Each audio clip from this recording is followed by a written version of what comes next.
Welcome to ASM Connected, the podcast brought to you by ASM Technologies. Across the series, we explore the emerging trends in tech and meet key speakers, futurists and business leaders from across the globe. In this episode, ASM Technologies' Iain Tomkinson and Stephen Dale talk through the education sector with Sophie Bailey. Sophie is the founder of the EdTech podcast, a podcast that helps the education sector and tech companies work together. Sophie talks through how the education sector copes with digital innovation, the opportunities for tech companies, and the technologies that the education sector will rely on in the future. All of that to come on ASM Connected.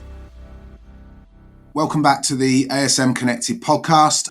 Today's episode promises to be another great one, but the spin on this one is that our guest is quite an experienced and successful podcaster herself. Welcome to the podcast, Sophie. Thanks very much for having me. Great to be here. Excellent. So before we get into the tech side of things, your podcast is about storytelling, and I'm keen for you to be able to tell your story about, where did you come up for the idea? How did you grow it to be so successful? Yeah, well, like with many things, it was all a sort of strange alchemy, but I guess the backstory was I worked in technology events for sort of 10 years, so going around the world and launching technology events in different areas of convergence with other industry sectors. So that included things like smart cities and what was then mobile healthcare, mobile payments and mobile banking and everything in between. And that always gave me this understanding of two different audience types coming together, and there being a need to sort of understand the pace and the culture of the different sectors. So usually being technology running a million miles an hour, and then perhaps some of those other sectors, so healthcare, education, being slightly more conservative for various reasons, having to wrangle with regulation, that kind of thing. So I was kind of always aware of the need to sort of provide a bridge to allow innovation to thrive by bridging those two different cultures. What happened with the EdTech podcast was that at the time I was working as the head of content for a large educational technology event called BET. So it usually welcomes about 35,000 people from around the world to its events, but specifically the one in the UK. And in that role, essentially I had a team of researchers trying to grapple with all of the different parts of education. So whether that's more schools focused, post 16, or higher education, or in the workplace, and understand what their needs were. What happened was I was sort of also thinking about content being more broad than, in that instance, events, and thinking about at the time how podcast was growing in popularity again. So they've gone through various waves. And I was actually on maternity leave and listening into podcasts to keep myself up to date with the sector. So I remember pushing my son around Hackney Marshes, listening to the TES podcast, which was primarily focused on sort of teachers and policy and sort of the sort of news cycle around that. And then also listening to the EdSurge podcast, which was sort of Silicon Valley, deal flow, technology, very specifically EdTech.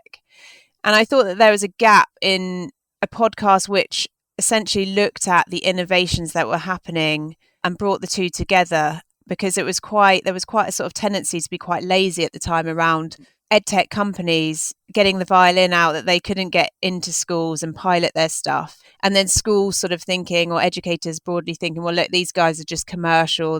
All they want is, to be able to make money out of the education sector.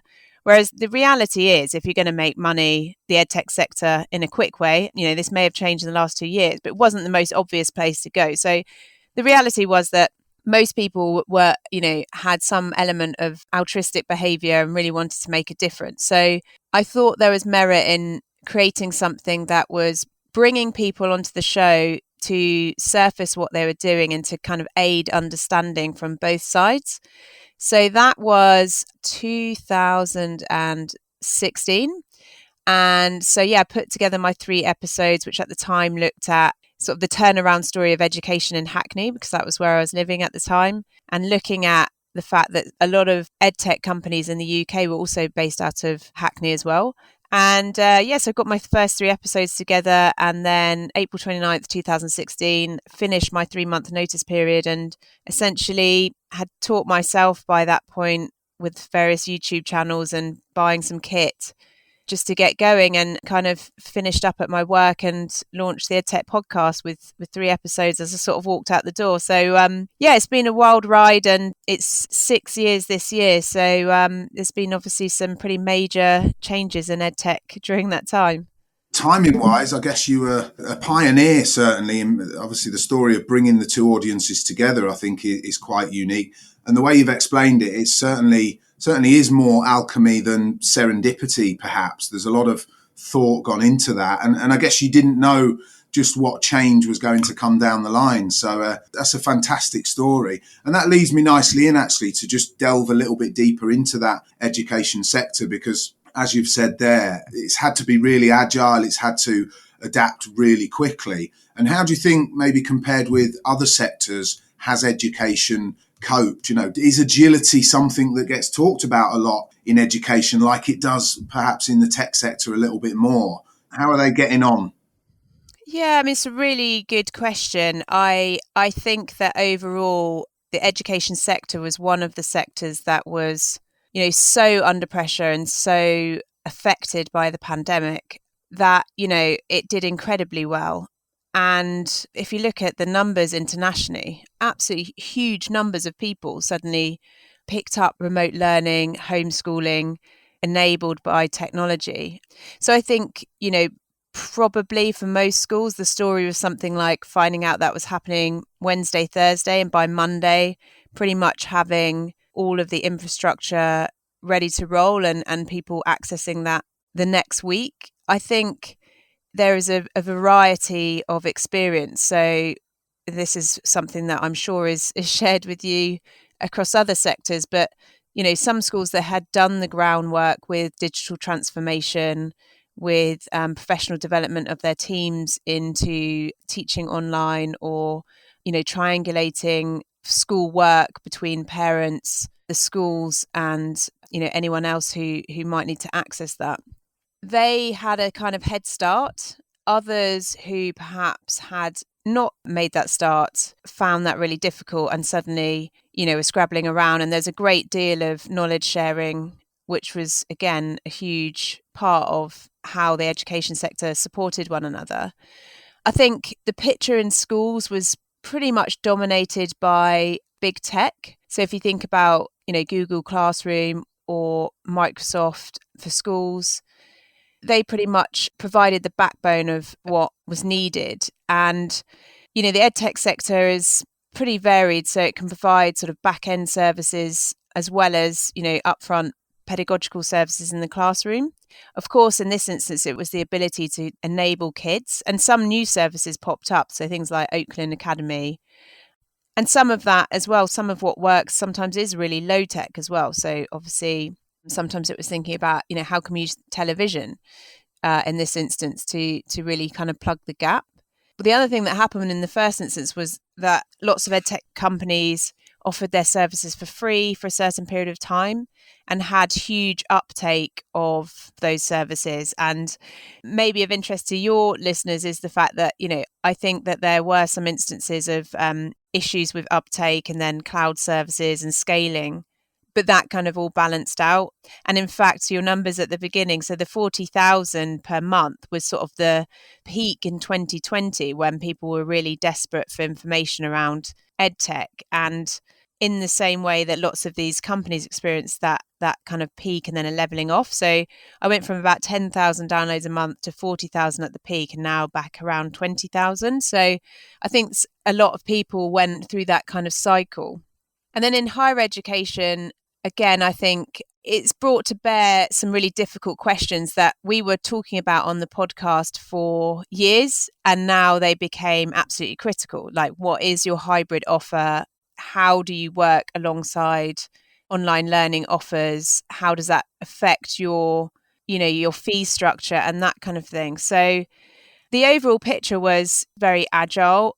It was rough around the edges as well. So, we have a much better understanding now of the digital divide and the fact that you can't just assume everyone can pick up and run with these services and or, has the infrastructure or the data or the aptitude to kind of run with it. So I think that is a good thing. And I think it has also evolved our understanding of what we want to do online and then what we want to do in person, which again, I think is a really healthy thing. So I think now the focus is on impact. So like with any other of your sectors, you can do digitization, but how do you actually get to the transformation part and that being ongoing and, actually making a significant difference because you're using digital services?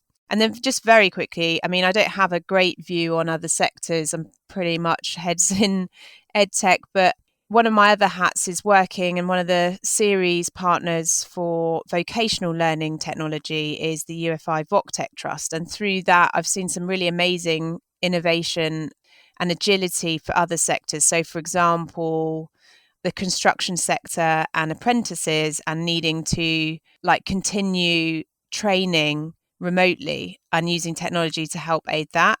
And in the care sector, suddenly thinking, wow, some of our really young students need better support around end of life care, because the sad fact was that, that was becoming more part of their role. So having some really amazing remote support via sort of applications on those kind of things. So I think just generally it proved to us in our society that, we sometimes rely on these processes and lean on them and lean back a bit, but actually we have this amazing capacity for agility and ingenuity. My hope now is that we don't just all retreat back to the comfort of what was before, and that we actually get comfortable with having to continually think in that way. And that's partly knowing when to step back from technology. So thinking about agility in the learning and development and in the workplace. I think I heard that something like, about a quarter of Microsoft employees actually went off with burnout from using their own products. So the products are great and the technology is great, but now it's about developing the etiquette about how to use them and not just plonking our in-person processes online, because that's not going to do anyone any good. Yeah, I think that's it. What I'm getting from your answer to that really is it's about a coming together of the different industries. There's no, one industry being more agile or having that agile mindset, or even being more prepared to embrace technology than another. I think by different industries and the tech sector working together, that's what's going to take us all forward. We're certainly on this journey now, so hopefully there isn't any going back. It takes me into what I wanted to ask, get a little bit deeper into that remote learning idea, because obviously that's not new to us. Things like the Open University have been doing it for some time. Yeah. But since we've all got more used to the technology, how much further can that go? You spoke about the idea of hybrid learning, and there's a lot of drawbacks to remote learning, obviously the social aspect for the kids and everything else. But how's that conversation moving forward? Is the appetite there? Are more people being dragged on that journey, or is it going to stabilise? Yeah, it's a really interesting question. I think, as you'll know in your role, that what we don't want is the worst versions of remote anything to be what consumers or users take home as, their experience, and this is what remote learning is. And actually we want to kind of showcase the best of what it can be. So for example, with EdTech, I think, potentially something to speak about later on, but when I started the podcast, it was very much about optimization, quite sort of Silicon Valley driven ideas of optimization. We can learn more quickly through personalized learning and those kind of ideas. And actually the ironic thing with learning is that sometimes it's about spacing learning and making it more difficult, as opposed to taking away friction, which is what technology is sometimes quite good at. So I think there's now a better understanding of, it's not necessarily about just optimizing services. And actually, it's more about understanding personal motivation and our social nature as well. So, for example, not just connecting us online and running a class how it would be done in a lecture hall with 200 people, but actually thinking about how to be really clever about social learning, about social grouping, about peer-to-peer exchange and that kind of thing. So I think the conversation has moved on. I really liked your comment about, remote learning. I think we've been using technology to help aid education and learning for hundreds of years. So if you think about, in the beginning and in the outback, when geography and distance was a factor, people using sort of postal audio to help do sort of distance learning, and we had the University of the Air, and all these ideas are kind of like a continuation, and really it's just about removing barriers to learning and access. So I think it has moved on. With universities, again, there is a better understanding of people don't want just one thing or the other. They do want the flexibility of being able to access the best learning wherever they are. So I think this is sort of something that we'll see spread. We're seeing it in the workplace with work from anywhere policies, and that now attracting some of the best talent in each sector. So I think, again, in higher education, people just want to access the best learning that is on offer and be able to choose whether they do that remotely, whether they sometimes go into the campus, and what modules of learning are kind of relevant to them. The expression, the genie is out of the bottle, is correct. I think we'll see this kind of quite ugly period for a bit where you'll have people who rally against that because it doesn't suit their business model and the fact that they're kind of quite comfortable making money from the existing model. But it's something that was being eroded anyway. And like with many of the effects of the pandemic, it's now going to happen far more quickly, I think. So yeah, I'm quite hopeful overall. I think that we've had a chance now to work out what we don't like. There's no merit in just sort of being stuck looking at a laptop for 8 hours a day. And those excesses of remote learning, I don't think they'll stick around, and they don't do the sector any good anyway, because there's far more imaginative ways to use technology. So yeah, quite hopeful. Okay, thanks for that, Sophie. I suppose in terms of that technology, we talk about sort of online learning quite a bit, and I think obviously technology in education has got the opportunity to be much more of that. And Steve and I are from the days of selling, I suppose the interactive whiteboards were quite revolutionary in education sort of a decade ago, and projectors before that, and all those kind of technologies have been around for years now. And I suppose the question for me is, over and above sort of online learning, what other technologies is education going to be using now, I suppose, in this hybrid world that could possibly be? And I'm thinking sort of virtual reality, augmented reality, immersive experiences as a whole, but maybe also tech that helps tailor education programs to individuals. And you touched on, I suppose, that personal learning experience earlier. So yeah, what's coming downstream that can make that whole experience more interesting for learners? I think, personalised learning has sort of been kicking around for a bit, and, it doesn't always mean it's underpinned by AI or machine learning, but it can just be like very clever use of data. I think where I've seen that work perhaps really well, and I think something that might gain traction, is something quite simple. So, for example, some of the chatbots that have been developed to help nudge students and help them make their best choices. So, that might be around the fact that you haven't completed a certain module of work and the deadline's coming up, or the fact that you seem to be sat in your pants in your bedroom, but actually you need to be in a lecture over the other side of the campus in sort of like 20 minutes. So those kind of things which are really just an extension of some of the features that we've already got on our smartphones and that kind of thing, and just drawing down cleverly from information available on the internet. I think we'll see more of those.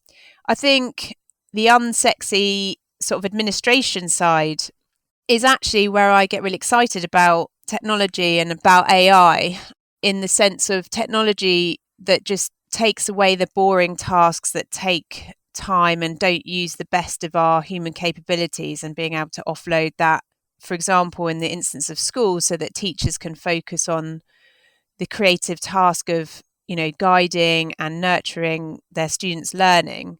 I think that's really interesting. So, quite low tech stuff, like around, voice feedback, instead of repeating the same, if you're doing maths marking, for example, instead of doing the same marking over and over again, being able to save time by doing that, being able, if you're a school leader, to look at data across the school and in the class and spend your time constructively on areas of learning which are, more of interest, but being able to get to that data really quickly through some cloud-based applications. And I think, generally speaking, we've seen a shift more to sort of schools taking up cloud services, but there's still a great deal where, they've got infrastructure under their desk, and that's a sort of legacy thing, and schools are really time poor, budgets are an issue. And so there is still quite a shift to be had. And I think where we want to get to is sort of technology being one of those, formative skills like English or maths, and getting away from this notion that you can say, oh yeah, I don't do technology, because it's still quite shocking how many people that is still a sentence you can say with a chuckle, but you're actually teaching the next generation whose lives this will be, that they're going into a sort of digital world. So I think we want to move towards that. And then on the kind of more futuristic end of things, I had a really interesting chat with a professor of wireless technologies from King's College London, and he was sort of talking about 5G and the ability of, future technologies like that to be able to increase the experience of meeting remotely, so it actually feels something more akin to what we experience when we meet in person. So we're having this call via a sort of audio link, and even when you use a video conferencing tool, like an amazing technology, and it's kind of got us all through the last 2 years, but you don't feel the in-person exchange of like body language, heat, all these biometric exchange of information you don't really pick up. And so the use of that technology, the idea is that you'll be able to have a much more simulated, sort of more 3D experience of being in person that will help, because ultimately you've got various factors, like people want to be able to connect and exchange internationally, but also you've got obviously considerations around sustainability and that kind of thing, which universities are kind of very aware of as well. So I think that's some of the interesting uses of technology. I think with VR, AR and immersive, I think what's interesting there is in the classroom, I'm not so sure, because unfortunately you sort of see the pace of change and the focus. However, I think in workplace learning and training, in some higher education environments, really, really interesting. So especially around sort of simulation learning, where there is like a cost or a risk element. So thinking of surgical training. I've done an interview with a sort of training part of the nuclear industry. So obviously you don't want your young, wet behind the ear newbie to come in and sort of start like bashing around in a nuclear power plant. So yeah, there's some really interesting applications there. And again, I think it's about access. So, where I have seen it used really constructively in a school near Birmingham, it was about taking kids that perhaps would never have access to certain cultural experiences because of cost or cultural reasons, and sort of immersing them in and allowing people in the community to kind of experience that. So again, I think that's quite exciting. Yeah, I completely agree with you. I think the first time I came across, I suppose, that virtual reality experience was at I think it was a customer event, and they gave us, it was one of those cardboard box sort of VR things that you put on, you put your phone in it, and you downloaded this app. And I'll never forget it, because it was like the first time I'd actually seen the sort of technology sort of play on an emotional experience with a lot of people. And, they put us into this, into the rainforest somewhere in Borneo via this app. And then, you basically heard all the noises of the animals, and it was all quite surreal, and it was great looking around. And then you kind of walked forward, and then you went where they were cutting it down, and and that had a real impact. And I think in the classroom, I think if you can trigger those emotions, I think then you've got a very powerful tool. Yeah. But again, we're seeing, I suppose, clients starting to look at, as you mentioned, training.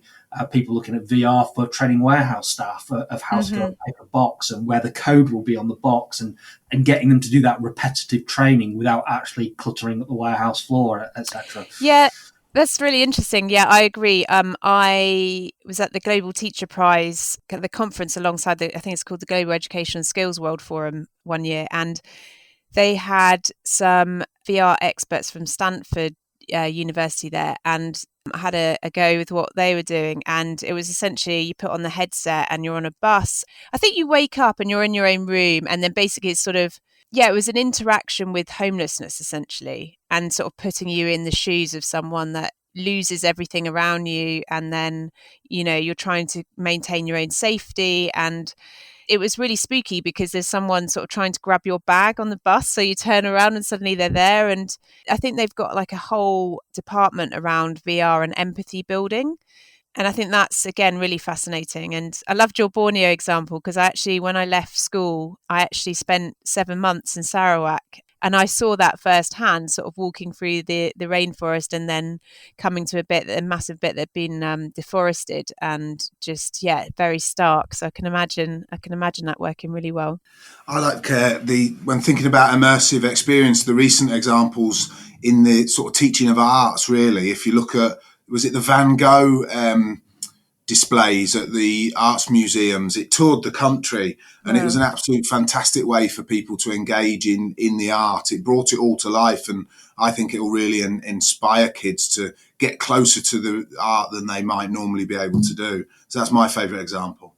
Yeah, and casting them back in time in terms of history and things like that. I think there's some great applications there, and I'm quite jealous of some of the technology, because I've always loved technology, but I wasn't too keen on education at the time. So bringing the two together is going to be quite interesting. And I suppose moving on to something that I was thinking about in terms of today is that a lot of our partners that we work with in our industry, sometimes accreditations are if you've got the correct level of partnerships and accreditations is really important to people.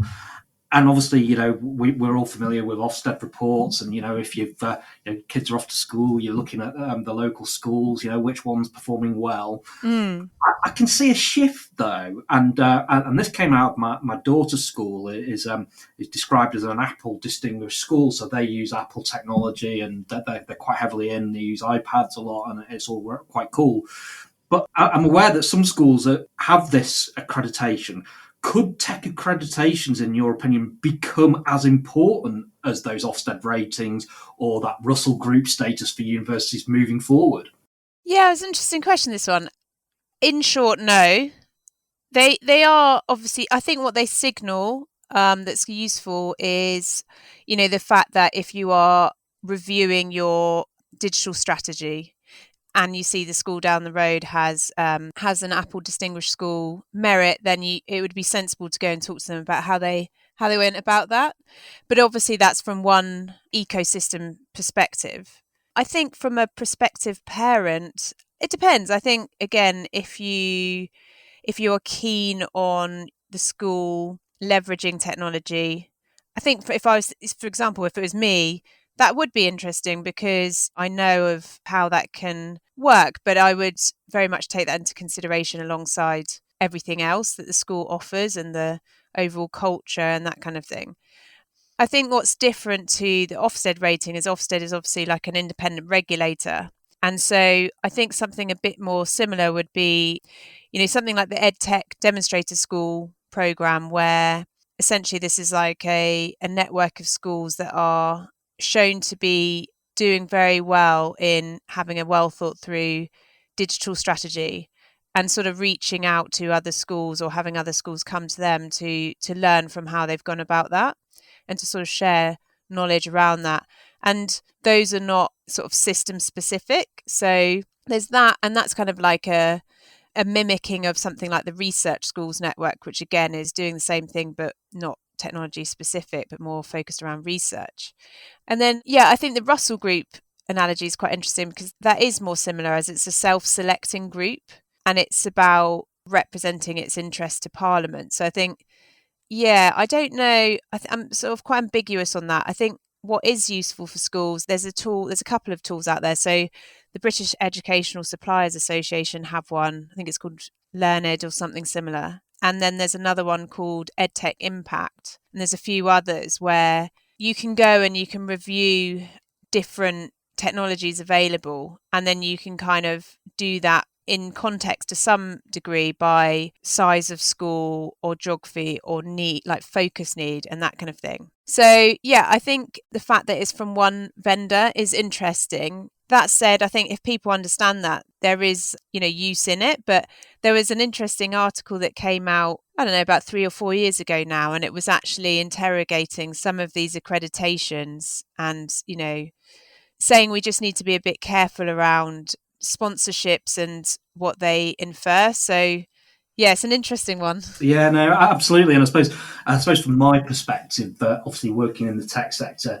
I'd be mortified if I got, a parents' evening where you talk about technology, what's coming up, and you get that response, as you mentioned before, where they say, oh, I don't do technology. I wouldn't want my kids taught by someone who isn't interested in technology in some format, because I think technology can bring that experience, make it come alive and support education. It's not there to be the education platform. No one wants our kids to be taught by robots. But as you mentioned, the chatbots, they could be quite good to support education and, teachers engaging with that technology and using that as a supporting mechanism, I think it is definitely the way forward. Yeah. No, yes, it's a good point.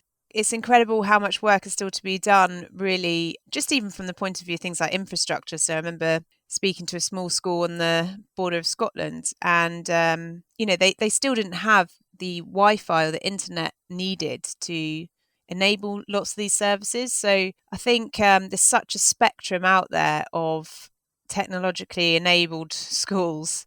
So I'm all for as well, lots of grassroots and sort of teacher-led sharing of what's working. So I think the old Teach Meet format, which is where teachers basically get together off their own steam and meet up quite often in like the school hall after hours and actually just do these little 5-minute pitches of things that have worked for them. And it's just very in context with the kind of needs of the school as well. Okay, and I suppose in terms of one of the things that you mentioned, going back into the tech sector and some of your earlier comments, particularly around the tech companies are there just to make money. The teachers obviously get a little bit frustrated that they're just knocking the door. They haven't got perhaps the skills or the budget in some cases. But in terms of you mentioned during the pandemic that some of the tech vendors were giving away products to support that. Could tech vendors invest more into the sector to equip students for the future and to provide, I suppose, the best learning experience? I think I would go one step removed from that. I think what they could do better and what they have got better on is ensuring that in the cost of whatever the device is or the service is, that there is significant percentage of that is towards training. So CPD for whether that's teachers or school leaders or whoever's using the technology. So there's a proper digital strategy around it. And then I think the benefit of that will be seen in students themselves. So, for example, when I started the podcast, which was nearly 6 years ago now, there was like a recurring theme, which things get bought and then they get shelved, basically. And there is an opportunity cost, obviously, to everything that is embedded into the school. So if you're spending money on X, you're not spending on a teaching assistant, or you're not spending that time on something else in the school. So the kind of consensus seems to be to do less things but do them really well. But also I think vendors have come a long way to now understanding that if you're going to offer any of this stuff, it's not like a consumer product where you take it out of the box and off you go, that it does require their own investment in the users so that they have the professional development they need to actually embed this so that it has impact. That said, I think tech vendors, what they do really well for students for the future is, there are a number of, say, digital literacy schemes out there. So quite a few would be around, say, for example, coding, and are fantastic. So in the States, they have Hour of Code, which is a great website where kids can go on. It's usually associated with some really well-known kids characters and that kind of thing. But like really, really intuitive ways to kind of work your way through a coding scheme. My son was doing it when he was 6, and then you can kind of go on from there. So I think tech vendors have done a really good job on that front. So coding and other digital literacy things. So whether that be something like there are quite a few really good gaming competitions and that kind of thing, or around sort of digital filmmaking and things like that. But I think rather than for the students, it's really around, there is a great need still around teachers, people within universities who, for one reason or another, aren't getting this training direct from their employers and will struggle to keep doing their best job without that training, I think. So that would be my wish on that question. That's a great message to get out. Yeah, great. No, fascinating. Thank you. So just going back from there, stepping away from that technology a bit, Sophie, I'm keen to jump back into asking you about your podcast. And I think as relative beginners ourselves, and a lot of people that listen might be thinking about starting their own podcast. They might be thinking about being a guest on someone else's, or maybe they've just started listening to more podcasts. Have you got any tips that you could share with people on sort of how to get involved and where to start off on that journey?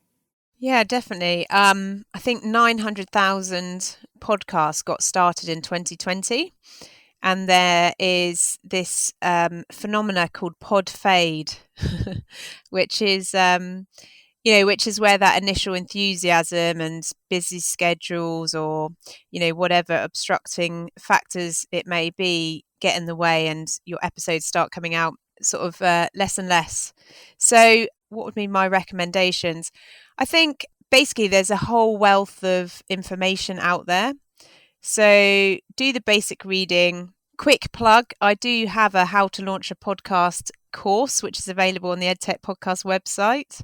And that's kind of like really just looking at how I went about it. But there are numerous other ways. But ultimately what you want to do is, the most important thing is to think about who your audience is. So who you're actually trying to speak to. What's going to be the different thing about your podcast? Because there will probably be numerous others, and it could just be that you're really keen to do it and that you'll learn from it, but get a sense of what that's all about. The mechanics of setting up a podcast are pretty straightforward these days. So you want to definitely make sure that you've got your podcast submitted to iTunes. Don't just end up hosting your podcast on your website, because actually where you want it is on the Apple Store, which I think still accounts for about 80% or slightly less of podcast listens, and then obviously have it somewhere for Android users. So that might be Spotify or others. And yeah, just get going and ask for feedback from friends or colleagues. It depends. You may, I think, just work with what you have and the time available. So for example, you may go, okay, we've got an hour every week. That's just when we're going to do our podcast, and it's not going to be edited, and that's what we're happy with. Or some of the podcasts that I put together have 5 guests and crazy amount of channels and lots of editing, because I quit my job to kind of focus on that. So I think just be realistic. Try in the first instance to get your podcast out at a regular time and at a regular duration. So whether that's once a week, once a month, but just try and stick to it for the first, 1 or 2 years. And don't be afraid to mix things up. There's not a right or a wrong way. And I think lots of people now are trying to, get confused between webinars and podcasts. And from my point of view, a podcast should be a chance to have like a proper conversation. And in the first instance, I spent about the first 6 months actually thinking about partnerships that would speak to all the different audience subsegments. So, with what I wanted to do, it needed to have partnerships for people that were on the education side, on the technology side, on the investment side. So reach out to people that can help share your podcast with their audience, and just use it to speak to amazing, interesting people, because it's a great thing, and you'll learn loads. And make sure you spend as much time marketing the podcast or sharing the podcast as you do recording it, because there's no point putting in all the hard work if you're keen for people to listen, and you've got to get it out there. So those would be my top ones. Happy to answer any questions if people listen to this and have any follow-ups. No, they're great tips. I think I'd add for that, obviously, listen to some podcasts. They all take different formats, and you can find the ones that you like and almost use their formula or structure to get started. So it's great. I think a lot of people are new to this and enjoy getting involved. Yeah, and I think we've had some great guests over the last couple of years, and it is fascinating speaking about, I suppose, technology innovation with people who are, out there doing things differently themselves. So we're constantly learning. So it's a great format for us as well. And I suppose a couple of quick fire questions before we wrap up. Going on with that flow podcasts, what would you say is more important for podcasters, a good microphone or a good editor? I would err on the side of a good editor. So I'm a content person, so that's why. But no, I think it's really important to have sound that is good to listen to. You don't want terrible sound quality. But ultimately, if someone's really, really fascinating, you're going to listen, you're going to make the effort. So the good editor could just be yourself, or if you've got reams and reams of content, then you can find some fantastic editors on some of the Facebook podcasting groups. And what I ended up realizing is that I wanted to keep the editorial control in terms of what goes where, when, but they can be quite useful just in terms of tidying pieces of audio up. So taking out ums and ahs, and because that can take a long, long time if you've got lots of recordings. So if I had to choose, I would go editor. Yeah, I think they're quite handy as well, because we had one episode where, and the audience would never know, where the Wi-Fi dropped completely for about 3 minutes mid-podcast, and but to get someone to stitch it all back up together and to make it sound complete was brilliant, So I do think a good editor is worth investing in. My last question in terms of technology is, what is your favourite tech gadget? So I was thinking about this, and it's less a gadget, but via my smartphone, which would be the gadget, I'm probably a bit of a WhatsApp addict. And then also Strava, I do like. All right, okay. So, geeking out on some of the data around that. My son has a fantastic piece of no-screen technology called a Yoto radio, which some of your listeners may know about, which is... he's a really interesting entrepreneur, actually. The person that put it together came and spoke at one of my events, and so essentially he's created a sort of podcast kit for kids, whereby you can start different radio channels or podcasts by putting in cards to this box. And I think he had a background in the music industry, but that's a nice gadget for anyone with kids, probably under the age of 12 or so. But I was thinking podcasting stuff. I have a nice Rode lav mic, one that clips on, so you can pretend you're on the BBC News. But if I'm honest, it's probably some of the software. No, great stuff. No, and thank you very much for being our guest today. It's been fascinating, a sector that we hadn't touched on before, and great to see what the outlook is like for the education sector. Interesting content. So thank you very much for your time today, Sophie. Well, thanks for inviting me on, and I'm actually launching a new startup this year, so I'm trying to educate myself in the world of technology from the standpoint of no code and developers and all of that stuff. So I might have to be in touch. Yeah, happy to guide wherever we can. Thank you for your time again. Much appreciated. Thanks for listening to ASM Connected, the podcast from ASM Technologies with guest Sophie Bailey. To find out more about the team at ASM Technologies or about anything discussed in the podcast, visit asmtech.com. And if you've enjoyed this episode, subscribe now to make sure you never miss an update, and check out the other episodes in the series featuring key speakers, futurists and business leaders from across the globe. This is ASM Connected.